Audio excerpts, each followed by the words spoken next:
Que a paz do nosso eterno e maravilhoso Deus alcance a sua vida e a sua família nesse exato momento em que paramos tudo para adorar o nosso soberano Senhor.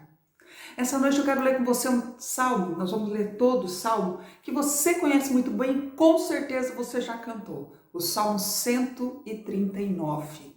Salmo 139 diz assim: Senhor, tu me sondas e me conheces, sabe quando me sento e quando me levanto. De longe conheces os meus pensamentos, observas o meu andar e o meu deitar. Conhece todos os meus caminhos, a palavra nem chegou à minha língua, e tu, Senhor, já conhece toda. Tu me cerca por todos os lados e pões a tua mão sobre mim. Tal conhecimento é maravilhoso demais para mim, é tão elevado que não o posso atingir. Para onde eu ausentarei do teu espírito? Para onde fugirei da tua face?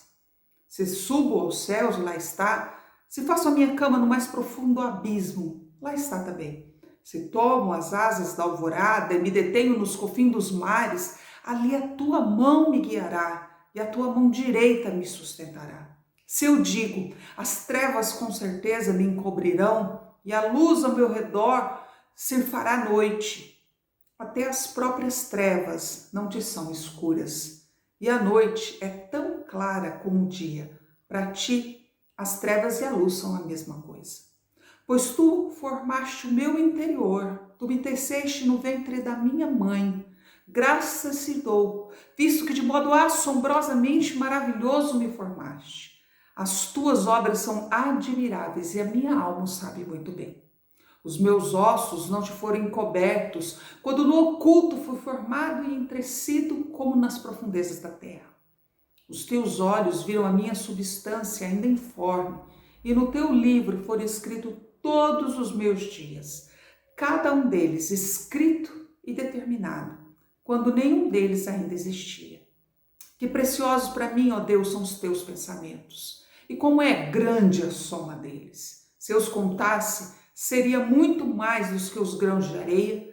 Quando acordo, ainda estou contigo. Como eu gostaria, ó Deus, que acabasse com os perversos. Afaste de mim, homens violentos. Eles se rebelam contra ti e como teus inimigos falam coisas ruins. Acaso não odeiam os que te odeiam, Senhor? E não desprezo os que se levantam contra ti? Eu detesto com ódio completo. Para mim, são inimigos de fato. Sonda-me, ó Deus, e conhece meu coração. Prova-me e conhece os meus pensamentos. E vê se há em mim algum caminho mau e guia-me pelo caminho eterno. Esse salmo ele fala da onisciência de Deus. O que é isso? Deus sabe todas as coisas. A gente limita muito isso. Então Deus sabe exatamente o que eu estou pensando agora. Não, Deus sabe tudo. Em todo tempo, em todo espaço. Lembra que a gente tem um tempo chamado Cronos. Deus trabalha no Kairos, que é uma coisa assim, como diz o salmista, assombrosamente grande demais que eu não consigo entender.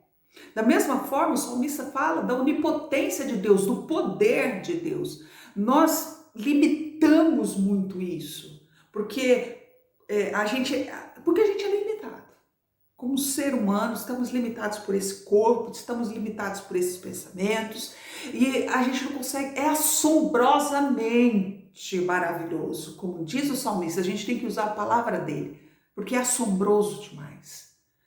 E aí o salmista começa o salmo falando disso, dessa grandeza, desse poder, desse saber de Deus, falando como é que Deus o formou. Eu era substância ainda informe, lá no ventre da minha mãe. Todos os meus dias estão contados diante do Senhor, do dia que eu venho, do dia que eu vou.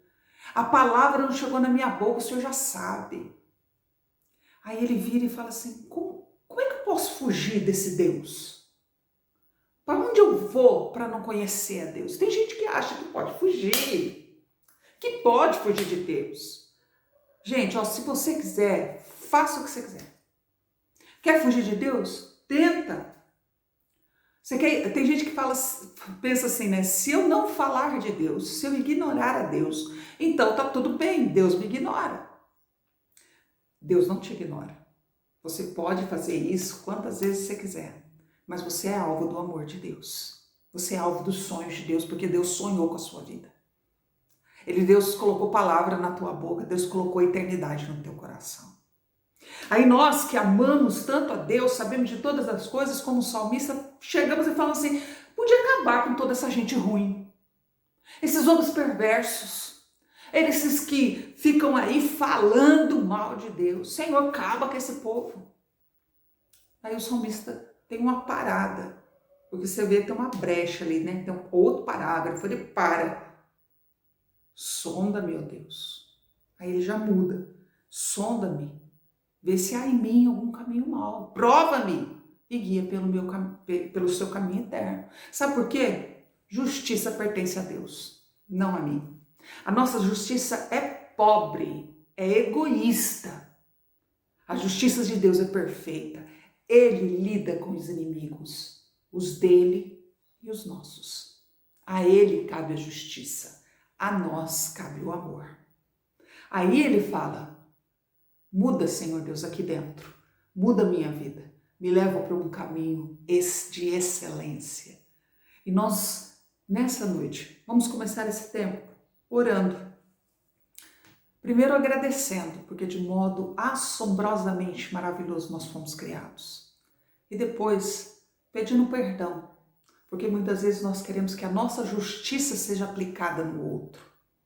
Pedindo perdão, porque muitas vezes, mesmo sabendo que nós somos criados de uma forma assombrosa, nós não somos gratos por tudo aquilo que Deus tem feito na nossa vida. Ele não tem dado o que a gente quer muitas vezes, mas com certeza Ele tem nos dado tudo o que nós precisamos. Vamos orar? Oh Deus grandioso, maravilhoso, perfeito, o Senhor Criador de todas as coisas, os céus e a terra foram criados através da Tua palavra, do Teu mover, do Teu desejo, do amor do Teu coração. E esse Deus tão grande e perfeito é o Emmanuel, Deus conosco, presente conosco todos os dias desde a fundação do mundo. E nós agradecemos e nos prostramos diante da Tua grandeza, santidade e perfeito amor. É pouca palavra que sai da nossa boca para dizer dessa grandiosidade do Senhor, desse amor perfeito que vem do Teu trono de graça, esse amor perfeito que enviou Seu Filho Jesus para nos amar, para nos salvar, para nos redimir. Pai, perdoa cada um de nós. Perdoa, Deus, o nosso coração egoísta. Perdoa, Senhor Deus, a nossa justiça própria, porque nós queremos dar o dedo na cara do outro, nós queremos, ó Deus, que coisas ruins aconteçam com os outros, não com a gente. Perdoa-nos, ó Deus, porque a justiça é Tua, a justiça não é nossa. Perdoa-nos, ó Deus, quando nós queremos imputar essa justiça na vida do outro, porque isso é trabalho do Senhor. O nosso trabalho é amar, então nos ajude a amar. Amar com o mesmo amor que nós somos amados. Amar, ó Deus, porque o Senhor é amor. Então perdoa-nos, ó Deus. Perdoa-nos, ó Deus, a nossa ingratidão, porque muitas vezes nós passamos os dias reclamando de tudo que nos acontece. Passamos os dias pedindo, e na nossa boca não sai uma palavra de gratidão, porque o Senhor é bom e a Tua misericórdia dura para sempre. O Senhor é bom e o Senhor tem nos abençoado, não com tudo o que queremos, mas com certeza com tudo o que nós precisamos. Recebe, Senhor Deus, a nossa gratidão nessa noite. Recebe, Senhor Deus, o nosso pedido de perdão nessa noite. E recebe, Senhor Deus, a nossa adoração, porque queremos, ó Deus, em espírito e em verdade, Te adorar, Te render toda a honra e toda a glória, no nome de Jesus. Amém.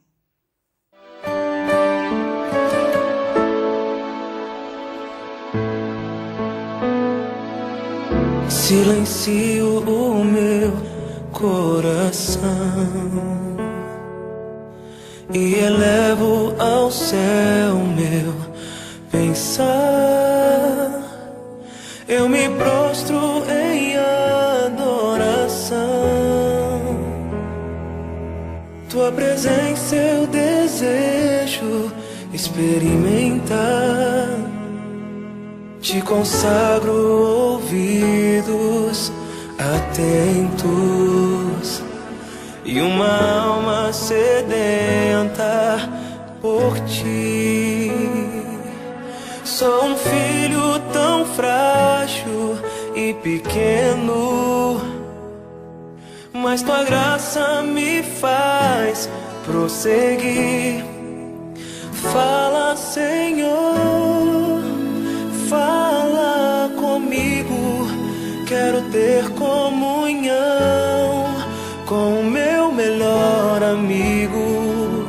Fala, Senhor, com tua voz tranquila, abra o meu coração.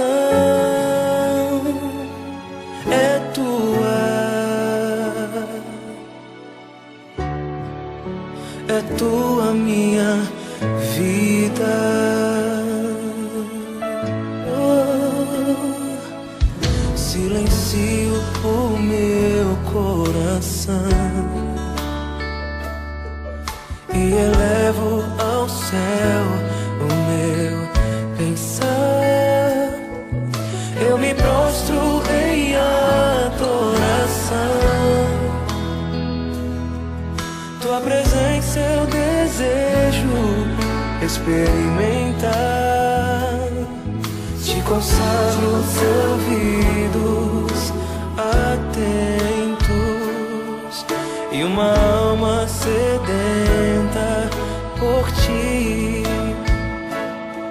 Sou um filho tão frágil e pequeno, mas tua graça me faz prosseguir. Fala, Senhor, fala comigo. Quero ter comunhão com o meu melhor amigo. Fala, Senhor, com tua voz tranquila, abra o meu coração. É tua minha vida. Fala, Senhor, fala comigo. Quero ter comunhão com o meu melhor amigo. Fala, Senhor, com tua voz tranquila, abre o meu coração.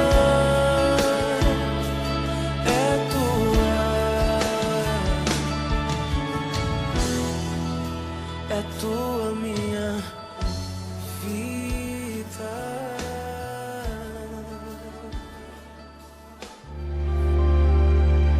Minha fé não está firmada nas coisas que podes fazer.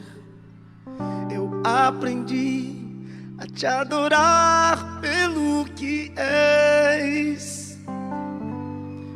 Dele vem o sim e o amém, somente dele, mais ninguém. A Deus seja o louvor. Se Deus fizer, Ele é Deus. Se não fizer, Ele é Deus. Se a porta abrir, Ele é Deus. Mas se fechar, continua sendo Deus. Se a doença vier, Ele é Deus. Se curado eu for, Ele é Deus. Se tudo der certo, Ele é Deus. Mas se não der, continua sendo Deus. Minha fé não está firmada nas coisas que podes fazer. Eu aprendi a te adorar pelo que és. Dele vem o sim e o amém, somente dele, mais ninguém. A Deus seja o louvor. Se Deus fizer, Ele é Deus se não fizer. Ele é Deus se a porta abrir. Ele é Deus, mas se fechar, continua sendo Deus. Se a doença vier, Ele é Deus. Se curar eu for, Ele é Deus. Se tudo der certo, Ele é Deus. Mas se não der, continua sendo Deus. Não o adoro pelo que Ele faz, eu o adoro pelo que Ele é. Haja o que houver, sempre será Deus. Não o adoro pelo que Ele faz, eu o adoro pelo que Ele é. Haja o que houver, sempre será Deus.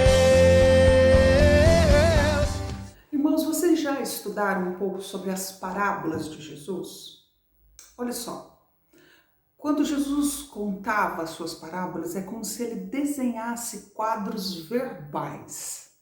Ele retratava o mundo ao seu redor. Ele ensinava através dessas histórias, parábola quer dizer história. Ele descrevia algo que tinha acontecido lá na vida real. Isto é, ele pegava uma história do cotidiano, um fato que já era aceito, que já era conhecido, e ele ensinava uma nova lição. A diferença de ser só uma história é que parábola tem um ensinamento no final. E essa lição, na maior parte das vezes, vinha, como eu disse, no final e provocava um impacto que às vezes precisava de um pouco de tempo para ser entendido, para ser assimilado. A gente às vezes assim, né? Às vezes já acontece alguma coisa e você fala, não, peraí, eu preciso pensar a respeito disso. Exatamente. Quando ouvimos uma parábola, a gente acena com a cabeça, concorda, porque é um fato, aconteceu, eu sei, é vida real, né? É fácil de ser entendido. As parábolas, elas mostram que Jesus estava perfeitamente familiarizado, né, com a vida humana, em todos os seus aspectos e significados. Ele tinha conhecimento de como é que cultivava a terra, como é que lançava semente, como é que arrancava as ervas daninhas, como colhia os frutos. Ele se sentia bem ali na vinha, porque ele sabia como funcionava, ele sabia a época de colheita dos frutos, da videira, da figueira, de cada um deles. Ele estava a par até de quanto pagava por um dia de salário. Jesus sabia disso, né? As parábolas dele, ela mostravam a vida de homens, mulheres, de criança, do pobre, do rico, os marginalizados, aqueles que são exaltados, de todo mundo. Ele não fazia acepção ali de pessoas. Jesus usou as parábolas para levar a mensagem de salvação de um modo claro, de um modo simples. Os ouvintes podiam entender as histórias. Ele entendia a história do filho pródigo, dos dois devedores, da grande ceia, do fariseu, dos publicanos. Através das parábolas, as pessoas identificavam Jesus como Cristo, aquele que viria salvar a humanidade, que ensinava com autoridade a mensagem redentora do amor de Deus. Jesus, como eu disse, não fazia acepção de pessoas. Muito pelo contrário, ele se importava com vidas, com todas as vidas, com todos os afazeres dessas pessoas, como é que essas pessoas lidavam com a dificuldade do dia a dia. Jesus não tinha a pretensão de ensinar alguma coisa que as pessoas não iam entender, sabe? Eu preciso então fazer uma faculdade para entender o que é isso. Não, ele queria que as pessoas entendessem, ele se importava com as pessoas e a mensagem, ele queria que fosse clara. Se fosse hoje, Jesus ia falar sobre corrupção, ele ia conversar sobre futebol, ele ia falar das eleições que vão vir no ano que vem, dos refugiados ao redor desse mundo, ele ia falar de pandemia, ele ia falar de vacina, de CPI, se fosse aqui, né, a mensagem para os brasileiros. Nós aprendemos com ele que nós devemos falar a língua do povo. Não é um vocabulário, sabe, cheio de rebuscado aí, que vai fazer com que as pessoas ouçam falar do amor de Deus. Mas é falar do que as pessoas estão acostumadas a ouvir. Dar um novo significado às histórias do nosso cotidiano. Por que eu estou falando tudo isso? Porque a gente vai falar de uma parábola. Lucas, capítulo 14, versos 34 e 35, nos diz assim: o sal é certamente bom, mas se o sal se tornar insípido, como lhe restaurar o sabor? Não o presta mais nem para a terra, nem para o monte de estrume, lança-no fora.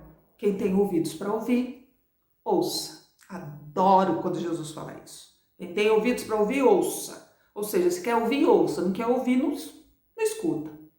Através da história do sal, a gente, se você fizer aí uma pesquisa rapidinha, você vai entender a importância do sal. Hoje, talvez até o sal hoje é o grande vilão, você não pode comer sal, né? Mas a história do sal é muito importante, porque ele é usado para preservar o alimento. Hoje em dia, a não ser que seja uma boa charque, uma carne de sol, você coloca sal, senão você preserva no freezer da sua geladeira, não é? Mas, naquela época, tanto preservava como ele também dava gosto ao alimento, que é isso que a gente também faz. E é uma necessidade básica da vida. O uso do sal é universal. Gente, dá para fazer muita coisa com sal. A gente acha que é só para comida, mas não é. Tem muita coisa para fazer. O sal de cozinha serve para aguçar ali o sabor do alimento, preservar o alimento. Mas e se o sal perde o sabor? O que acontece com o sal que perde o sabor? Porque o sal, a maior qualidade dele é salgar. Então ele precisa ali no seu tempo, né, de ser retirado do mar, ser das salinas, né, que chama, ele precisa de muito vento, ele precisa de muita luz, né, nos seus estágios de formação. Na falta desses elementos, ele pode ter aparência de sal, mas não tem gosto de sal. Entendeu? Isso é muito importante. Porque ter a aparência de sal não quer dizer que é sal. Entende? Nos tempos atuais, a gente acha inconcebível o sal não ter gosto de sal, o sal não salgar, não é? Cloreto de sódio, que é o nome químico do sal, é um composto estável. Ele não possui qualquer impureza. Lá no antigo Israel, entretanto, o sal era obtido através da evaporação do Mar Vermelho. E ali tinha vários elementos. E, de acordo com a tecnologia da época, era um sal relativamente puro. Tinha alguns elementos, mas era relativamente puro. Só que se esse sal não fosse preservado, se ele ficasse úmido, ele ia se tornar insosso, ou seja, inútil. E esse sal também, ele era oferecido como pagamento para os mercenários que trabalhavam para os exércitos romanos. Daí vem a palavra salário. Não sei se você sabia, vem de sal, porque os mercenários eram pagos com sal. O que pode se fazer com um sal insípido, sem gosto? Não serve para nada. Os fazendeiros não querem o produto na terra porque prejudica as plantas. Você jogar isso num monte de estrume, você vai contaminar o estrume, porque esse estrume vai para a terra, para adubar a terra, ou seja, vai estragar o estrume, vai estragar a terra, não serve para nada. Então, ele é espalhado na estrada, para poder pisar, para ser pisado. Ele é espalhado na estrada, né? Se o sal perde a sua propriedade básica, ele não pode ser recuperado. Não dá para você dar uma segunda chance, reciclar esse sal, não dá. Ele é jogado na terra para ser pisado, é só para isso. No Sermão do Monte, Jesus se dirigiu à multidão e aos seus discípulos e disse: vós sois o sal da terra.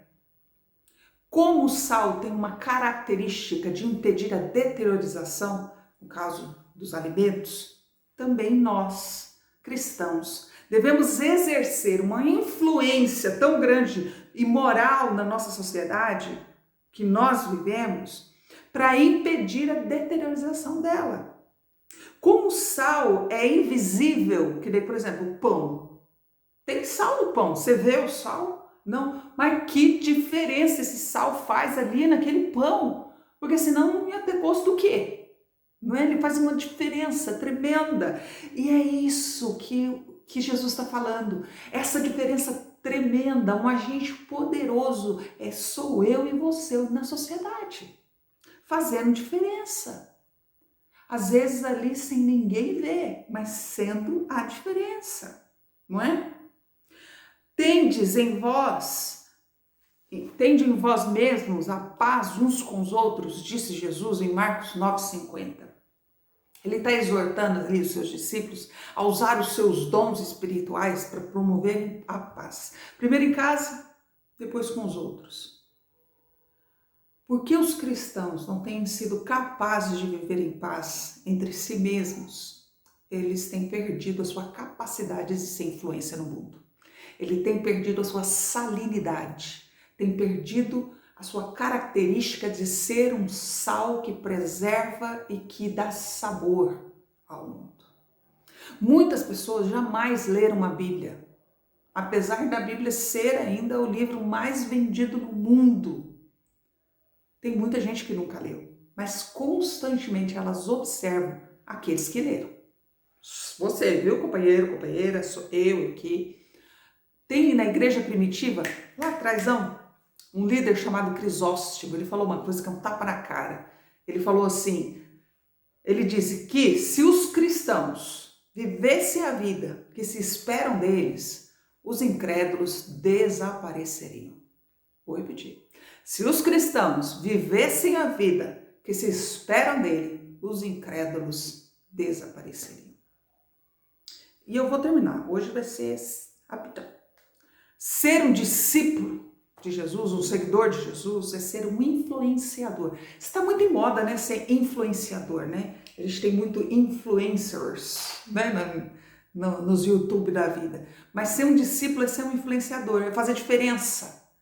Não é só fazer diferença na Judéia e Samaria, mas é fazer diferença na sua casa, com a sua família, fazer diferença no trabalho, fazer diferença na escola, na faculdade, na igreja, na sociedade e no mundo.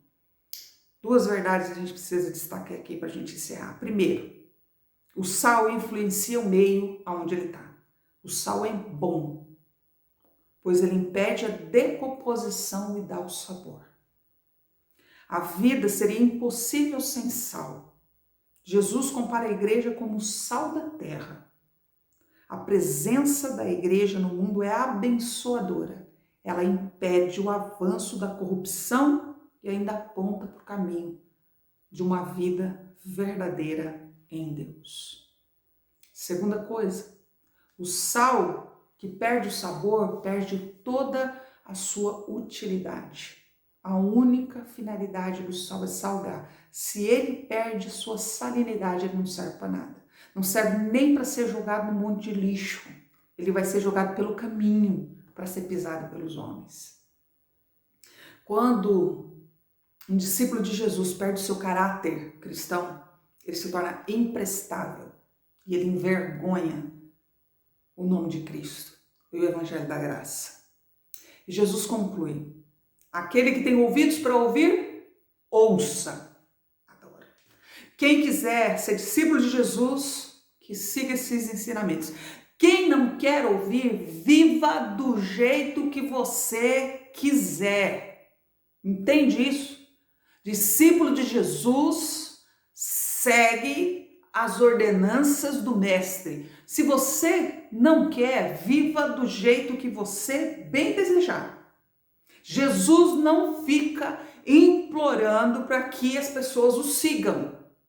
É interessante que boas partes dos pregadores de hoje em dia ficam de joelho implorando para as pessoas virem para Jesus, promovendo mundos e fundos. Vem para Jesus que sua vida vai ser perfeita. Vem para Jesus que você vai ser rico. Vem para Jesus que isso vai isso.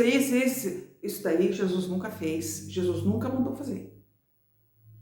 Cada um é responsável pelas escolhas da sua vida e suas consequências.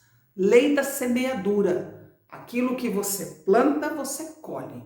E não fica falando que você vai colher lá na eternidade, não. A única coisa que vem com a eternidade é salvação eterna para quem está em Cristo Jesus. O resto você planta aqui e colhe aqui. Tranquilo, você não leva a colheita para pegar lá, entendeu? É tudo por aqui mesmo, tá? Ser discípulo de Jesus é ser diferente do mundo e parecido com Ele, com Cristo. Ser discípulo de Jesus é fazer diferença em todos os grupos, os grupos reais, os grupos virtuais que você participa. Ser discípulo de Jesus é entrar de cabeça nas amizades com todo tipo de pessoa, não para ser igual, gente. Não é para ser igual, não é para contar piada suja, não é para mentir, não é para roubar, mas é para mostrar que existe uma vida diferente e que Jesus pode oferecer isso. Ser discípulo de Jesus é amar as pessoas, considerar essas pessoas importantes, fazer o bem para essas pessoas e fazer sempre. Ser discípulo de Jesus é repartir a vida maravilhosa que Ele nos deu com outras pessoas. É entender a grandeza do que diz esse Salmo 139. Sabendo do poder de Deus, sabendo de todas as bênçãos de Deus. Isso nos leva a uma mudança de vida que traz sabor, relevância na nossa vida e na vida do outro. É ser sal que dá sabor, que muda todo o ambiente, que muda toda a vida, que muda toda a história. Então, olha para o Salmo 139. Pega esse texto que nós lemos de Lucas 14, 34 e 35. São as mesmas pessoas que entendem quão grande é o nosso Deus e entendem que eu preciso ser a diferença no mundo, porque eu fui criado de forma assombrosamente maravilhosa. Mesma pessoa. Quer ser discípulo de Jesus? Quem tem ouvidos para ouvir, ouça o que o Mestre tem a dizer. Quero orar com você e por você.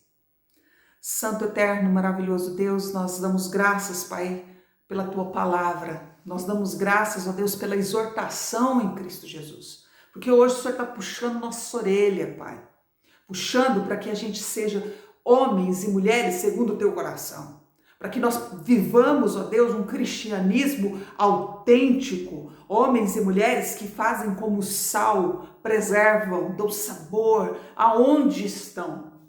Perdoa-nos, ó Deus, se aonde nós estamos não estamos fazendo diferença nenhuma. Que o Senhor tenha misericórdia de cada um de nós em nome de Jesus. Pai, nos dê força, abre os nossos olhos, ministra o nosso coração, para que aonde nós estivermos, Pai, nós possamos mostrar o caráter de Cristo Jesus. Nós não queremos ser o sal que é lançado no chão e pisado pelos homens. Nós não queremos, ó Deus, envergonhar o Teu nome, envergonhar o Evangelho. Mas nós queremos, Pai, ser sal, nós queremos ser luz, nós queremos ser diferente, nós queremos, ó Deus, ser homens e mulheres que resplandecem a glória de Deus. Que o Senhor nos dê força, que o Senhor nos dê ânimo, que o Senhor nos dê coragem, que o Senhor nos dê intrepidez, ousadia, para que no nome de Jesus nós sejamos realmente discípulos de Cristo Jesus, o sal da terra que dá o sabor e preserva a sociedade. Nós oramos, Pai, crendo na Tua misericórdia e graça, em nome de Jesus. Amém. Que a graça do nosso Senhor e Salvador Jesus Cristo, o amor que é infinito de Deus o Pai, as ternas e eternas consolações do Espírito Santo de Deus esteja sobre sua vida e a sua família, hoje e para todo sempre. Amém.